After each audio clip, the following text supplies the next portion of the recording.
Selamat malam Pak Fritz dan teman-teman semuanya.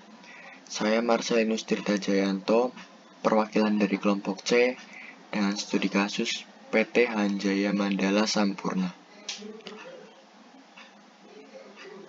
Berikut nama kelompok. Yang pertama ada Michael Fernando Luis, kemudian ada saya Marcelinus Tirta Jayanto, kemudian ada Jensen Kurniawan, Febrianus Gregory Kiandio, dan juga Diki Yuda Andika. Baik, pertama saya akan menyampaikan profil perusahaan terlebih dahulu. PT HM Sampurna Tbk merupakan perusahaan tembakau terkemuka di Indonesia. PT HM Sampurna Tbk memproduksi dan mendistribusikan sejumlah kelompok merek rokok kretek yang dikenal luas. Di antaranya Sampurna A, Sampurna Kretek, Sampurna U, serta Raja Kretek yang legendaris, dan Jisamsu.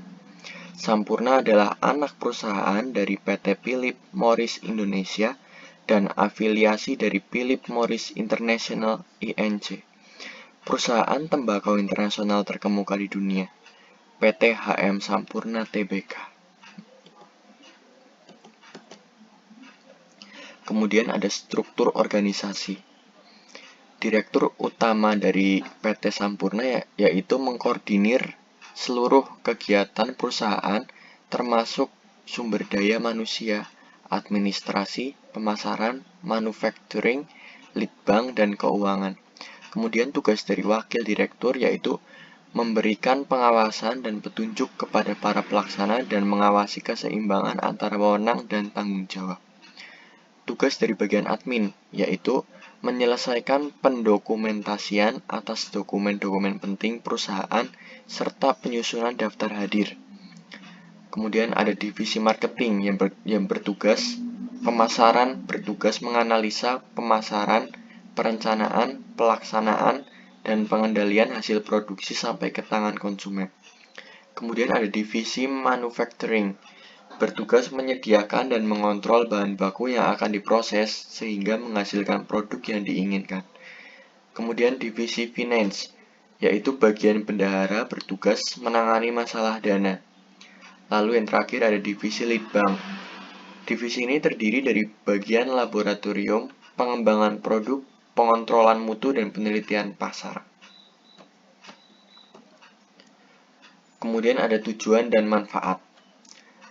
Tujuannya yaitu untuk mengaplikasikan tata kelola teknologi informasi dengan menggunakan COBIT pada PT HM Sampurna dan mengevaluasi proses tata kelola teknologi informasi dan merekomendasikan pengelolaan data TI pada PT HM Sampurna Tbk. Lalu ada manfaat yaitu mengetahui sistem tata kelola teknologi informasi pada PT HM Sampurna Tbk yang diharapkan dapat menjadi ilmu pengetahuan teknologi informasi dan juga menghasilkan data tata kelola teknologi informatika pada PT HM Sampurna Tbk yang dapat menjadi referensi untuk bahan evaluasi perusahaan.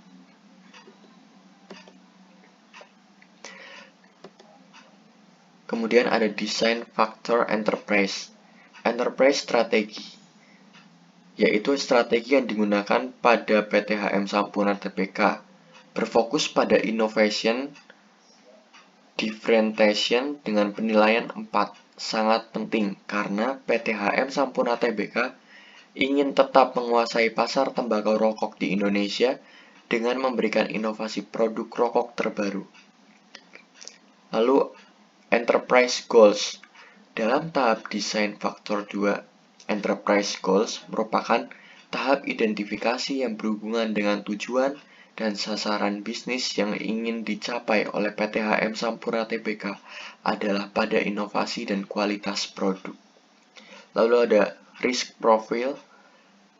Penelitian terhadap PT HM Sampurna sendiri adalah tembakau yang dapat menurun kualitasnya di saat musim tertentu dan sering terjadinya gagal panen terhadap tanaman tembakau yang mempunyai dampak sangat tinggi terhadap pengelolaan produksi tembakau dan rokok.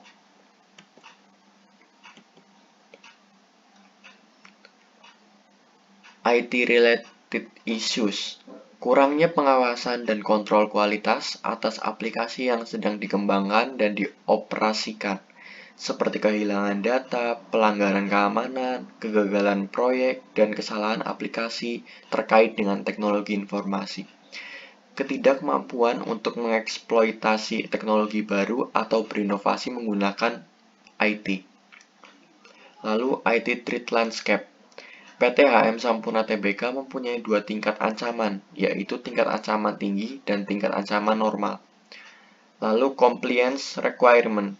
Desain faktor 6 Compliance Requirement terdapat 3 tuntutan kepatuhan, yaitu kepatuhan tinggi, kepatuhan normal, dan kepatuhan rendah. Role of IT mempunyai 4 bagian, yaitu support, factory, turnaround, dan strategi. Pada bagian support PT HM Sampurna memiliki poin 4 karena PT HM Sampurna Tbk sudah menggunakan teknologi informasi untuk mensupport strategi produksi pada perusahaan dan dapat terbilang cukup maksimal.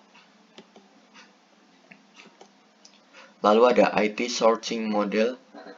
PT HM Sampurna Tbk menggunakan layanan pihak ketiga yaitu Oracle. Karena hal tersebut, data outscoring pada PT HM Sampurna Tbk sebesar 60%.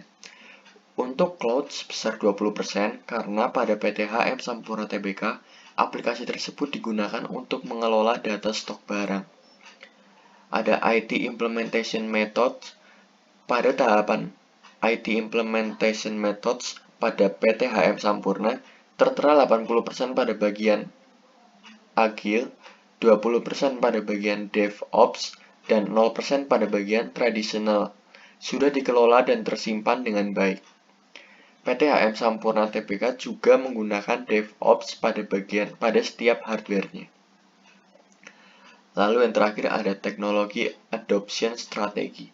Di sini terdapat 3 bagian seperti first mover, mengadopsi teknologi baru sedini mungkin agar perusahaan mendapat keuntungan.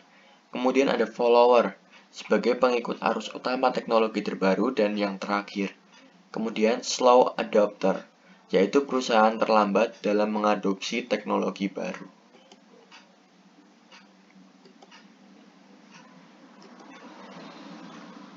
Kesimpulan dan saran. Kesimpulan yang dapat dipetik yaitu bahwa teknologi tata kelola kopi 2019 dapat diterapkan pada PT HM Sampurna untuk meningkatkan produktivitas tata kelola teknologi informasi di perusahaan. Dan PT HM Sampurna ini sudah cukup menunjang aktivitas perusahaan dan dapat mengelola semua data dan menyimpannya dengan baik.